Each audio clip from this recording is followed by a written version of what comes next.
오늘의 주요 소식입니다. 월미 바다열차가 11년간의 진통 끝에 드디어 개통했습니다. 말도 많고 탈도 많았던 개통까지의 역사를 짚어봤습니다. 가을 정취가 무르익고 있습니다. 가을꽃이 만개한 도심 속 공원은 연일 나들이 객들로 북적이고 있습니다. 이번 전국체전에는 역대 최대 규모인 7,777명의 자원봉사자가 참여했습니다. 체전의 성공을 위해 묵묵히 자리를 지키는 자원봉사자들을 만나봤습니다. 이재명 경기도지사가 선거법 위반 등의 혐의로 재판을 받고 있는데요. 더불어민주당 소속 서울시 의원들이 이재명 경기도지사의 무죄 선처를 희망하는 탄원서를 법원에 제출했습니다.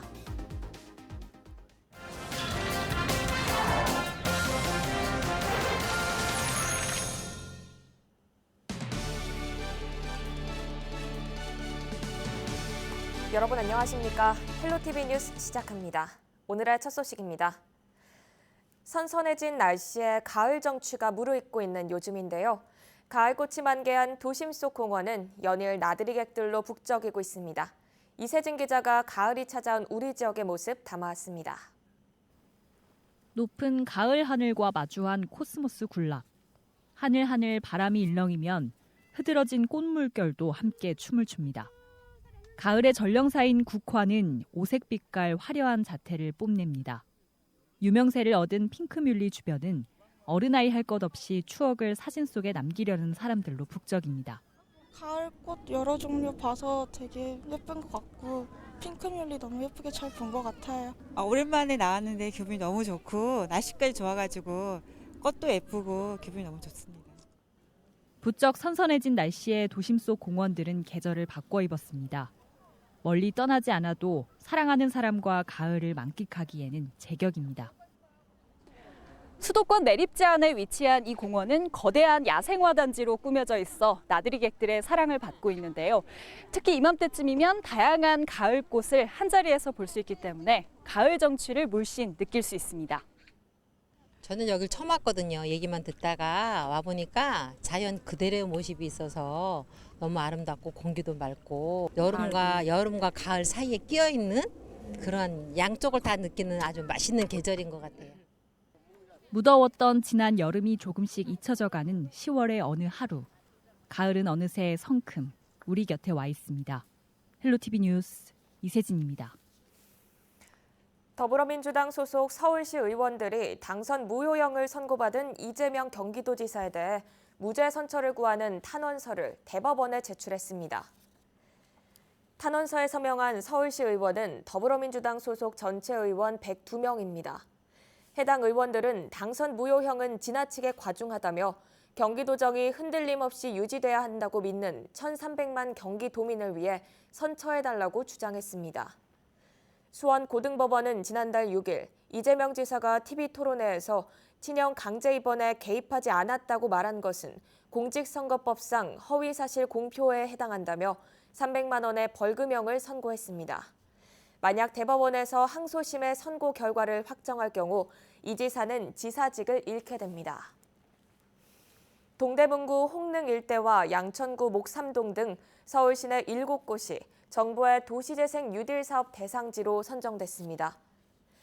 정부는 지난 8일 정부 서울청사에서 제19차 도시재생 특별위원회를 열고 올해 하반기 도시재생 뉴딜 사업 대상지 76곳을 선정해 발표했습니다. 동대문구 홍릉 일대는 대규모 경제기반형 사업지로 양천구 목삼동 등 6곳은 소규모 도시재생 뉴딜 사업 대상지로 선정됐습니다.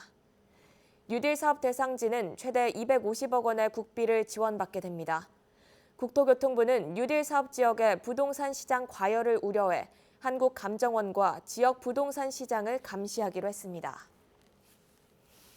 렌터카 기반의 승차 공유 서비스 타다와 택시 업계 간 갈등이 다시 급부상하고 있습니다. 사업을 확대하겠다는 타다 측의 갑작스러운 발표에 택시 업계가 거세게 반발하고 나섰는데요. 급기야 정부는 타다 측에게 경고의 메시지까지 보냈습니다. 이민정 기자의 보도입니다. 정부는 불법타다 적극 정리하라! 개인 택시 기사들이 거리로 나왔습니다. 타다가 출범 1년을 맞아 사업을 대폭 확대하겠다고 발표하자 곧바로 행동에 나선 겁니다. 타다는 내년 말까지 운행 차량을 10,000대로 현재보다 대폭 늘리고 서비스 지역도 수도권에서 전국으로 넓히겠다는 계획을 발표했습니다. 앞서 국토교통부가 택시 면허 매입과 기여금 납부를 강제하는 내용의 택시제도 개편안을 올해 안에 입법하겠다고 예고한 상황에서 타다가 불쑥 사업을 확대하겠다는 의지를 표명한 겁니다. 택시업계는 오는 23일 대규모 집회까지 열겠다고 압박하며 타다를 정부가 정리해달라고 목소리를 높였습니다. 타다는 명백한 불법입니다. 그들의 불법을 용인하면 운수업뿐만 아니라 기존 산업의 생태계에도 곧 교란될 수밖에 없습니다. 주무부처인 국토부도 불편한 기색을 드러냈습니다. 타다의 사업 확대 발표는 그동안의 논의를 원점으로 되돌리는 부적절한 조치라고 경고하며 타다 영업 근거가 되는 규정을 손보겠다는 입장을 밝혔습니다.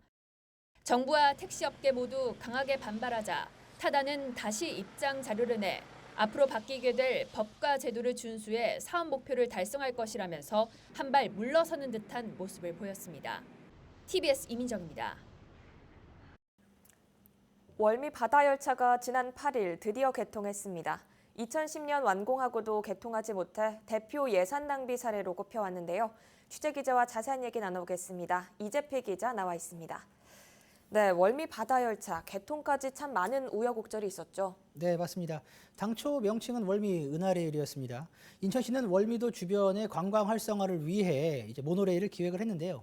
바로 월미 은하레일이었습니다. 네. 2008년 착공했는데 2010년 완공했습니다. 예산은 853억 원이었고요. 그런데 시범 운행 중에 차량 안내륜이 부서집니다. 안전에 심각한 결함이 발견되면서 개통이 불발됐는데요. 네. 이때부터 인천시가 여론의 집중 포화를 받기 시작합니다. 853억 원이라는 막대한 예산을 들였음에도 불구하고 개통조차 하지 못했기 때문인데요. 여기에 부실 시공 여부를 두고 인천시와 시공사 간 책임 공방을 소재를 두고 법정 공방까지 이어집니다. 이에 지역 시민사회는 월미 은하레일을 두고 전국적으로 손꼽히는 대표적인 예산 낭비 사례로 지적을 하기도 합니다. 네, 결국 이름을 이 월미 바다열차로 바꿔서 지난 8일 개통을 했는데 문제 해결을 위해 많은 고민이 있었죠. 네, 맞습니다. 월미 모노레일이 이제 흉물스럽게 방치되자 지역 주민과 시민사회가 이제 비판의 목소리를 높였는데요. 네. 여기에 전국적으로 손꼽히는 대표 예산 낭비 사례로 언론에 소개가 되니 인천시로서는 빨리 문제를 해결하고 싶은 마음뿐이 없었던 겁니다. 이에 인천시는 지난 2015년 민간 사업자를 선정하고 사업을 재추진하게 되는데요. 그런데 여기서 2017년 3월 민간 사업자가 사업비 조달에 어려움을 겪으면서 사업은 또 한 번 좌초를 하게 됩니다. 여론이 다시 한번 들끓게 되죠. 이때 사업 주체인 인천교통공사가 안 되겠다. 직접 맡아서 문제를 해결해야겠다. 네. 라고 이제 결정을 내리게 되는데 이때 사업 계획을 궤도 열차로 수정을 하게 됩니다. 그게 이번에 개통한 월미 바다열차인데요. 월미 바다열차 사업 추진 2년 그리고 월미 은하레일 착공 11년 만에 드디어 개통하게 된 겁니다. 네, 인천시는 월미 바다열차가 지역의 랜드마크로 성장하길 기대하고 있는데 이쯤에서 이 월미 바다열차 자세히 좀 소개해 주시죠. 네, 월미도 일대 6.1km를 도는 관광 열차입니다. 월미도와 현재 추진 중인 인천 내양 상상 플랫폼 등 주변의 관광 명소들을 둘러볼 수 있는데요. 네. 월미도 일대를 둘러보고 즐길 수 있는 관광 시설이라고 보시면 될 것 같습니다. 모두 4개의 역으로 구성되어 있는데 표를 한번 사면 이제 월미도 등 주변 관광지에서 한번 내려서 관광을 한 후에 다시 열차를 올라타서 왔던 곳으로 돌아갈 수 있는 그런 시스템입니다. 네. 이번에 개통한 만큼 시민분들께서도 한번 다녀오시는 것도 좋을 것 같습니다. 네, 많은 우여곡절 끝에 개통한 만큼 지역 관광 활성화에 큰 도움이 되길 기대해 보겠습니다. 오늘 말씀 여기까지 듣겠습니다.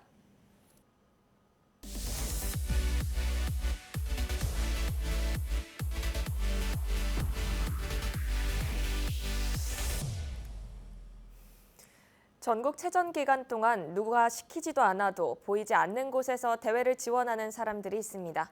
바로 자원봉사자들인데요.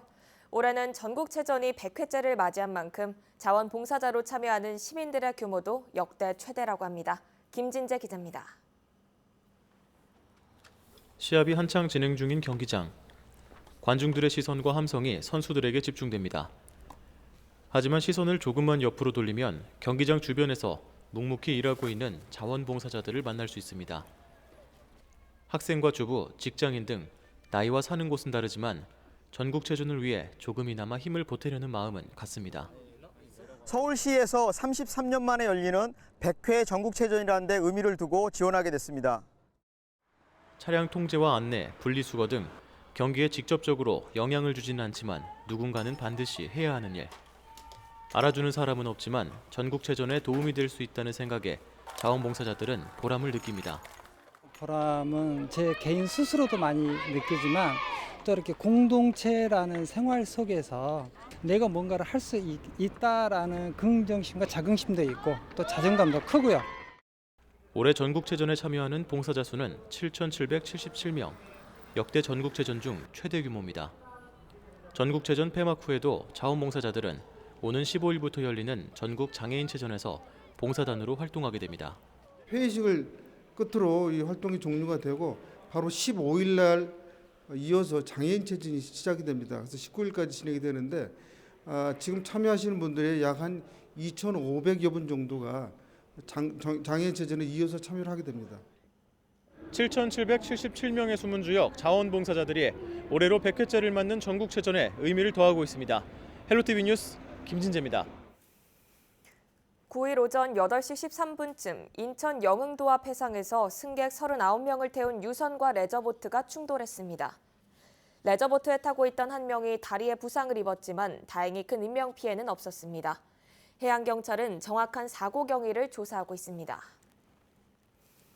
인천 계양경찰서는 9일 층간소음 갈등 때문에 이웃 주민에게 흉기를 휘두른 혐의로 40살 A씨를 불구속 입건했다고 밝혔습니다.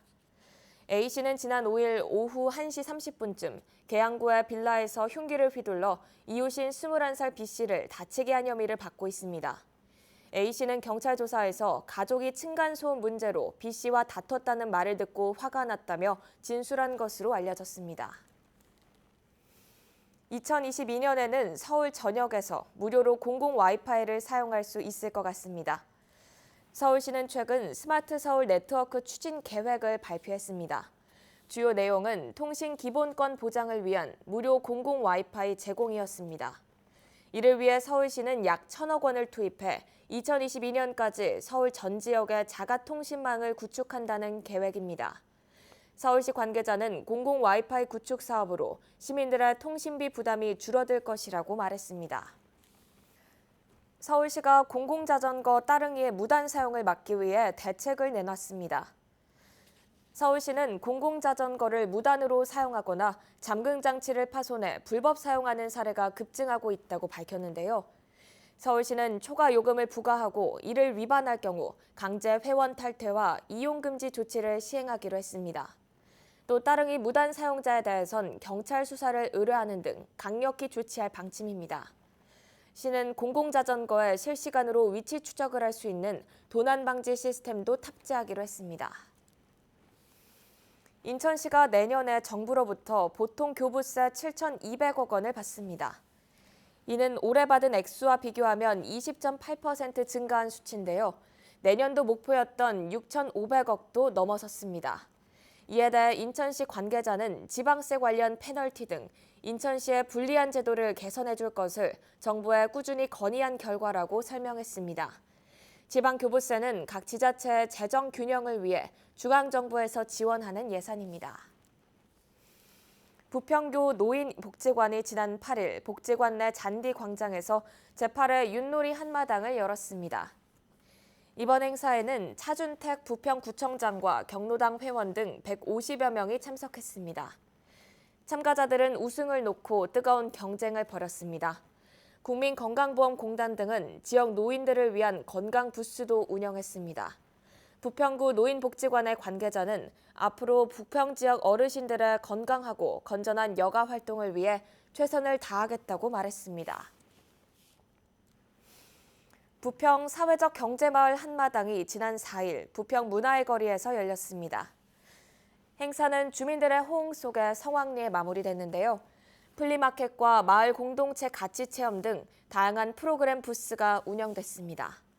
부평구는 매년 주민들과 사회적 경제와 마을 공동체의 의미를 나누기 위해 사회적 경제마을 한마당 행사를 열고 있습니다. 우리는 일상에서 외국어나 외래어를 자주 혼용해서 씁니다. 고유의 우리말이 있는데도 의미 전달이 쉽다거나 또 간편하다는 이유에서 잘 사용되고 있는데요. 우리말 같지만 우리말이 아닌 외래어, 시민들이 구분할 수 있을지 여론은 지금에서 확인해 봅니다. 서경 기자입니다.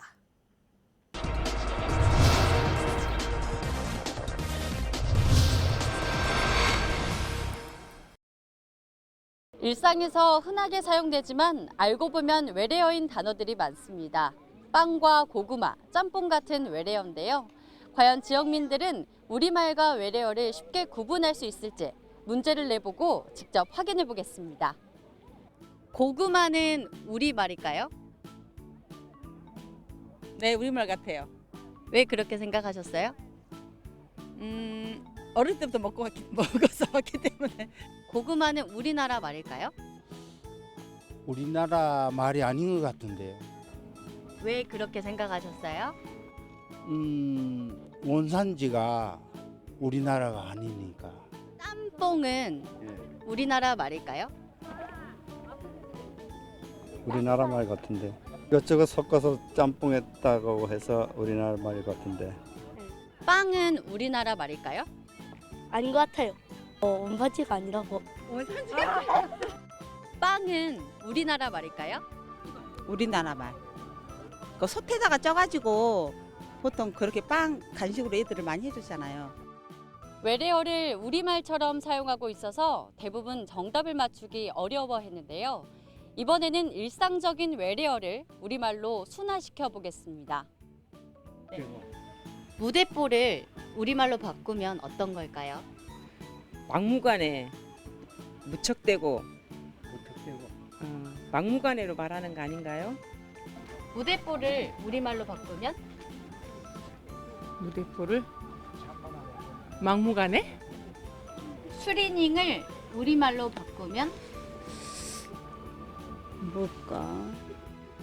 추리닝은 운동할 때 입은 거니까 운동복이 아닐까요?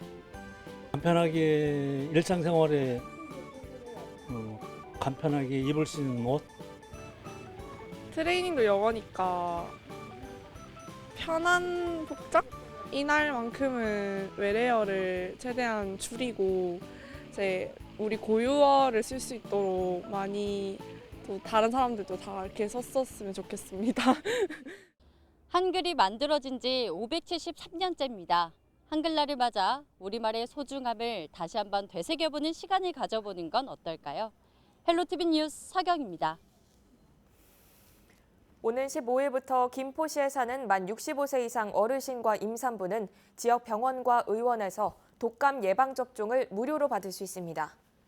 김포시 보건소는 오는 15일부터 만 75세 이상 어르신을 대상으로 독감 무료 접종을 실시하고 만 65세 이상 어르신은 22일부터 한 달 동안 접종을 실시합니다.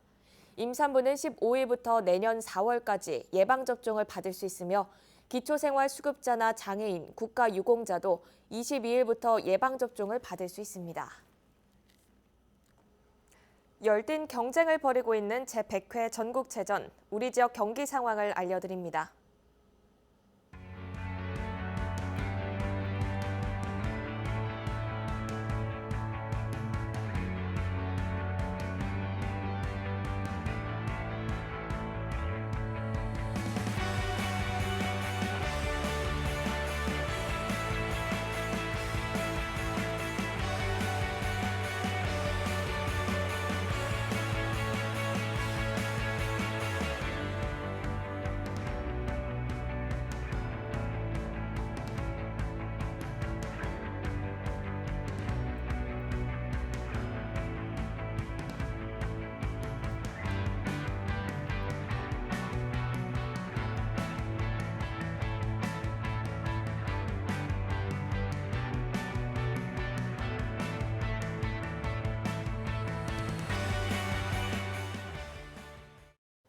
저희가 준비한 소식은 여기까지입니다. 함께해 주신 여러분 고맙습니다.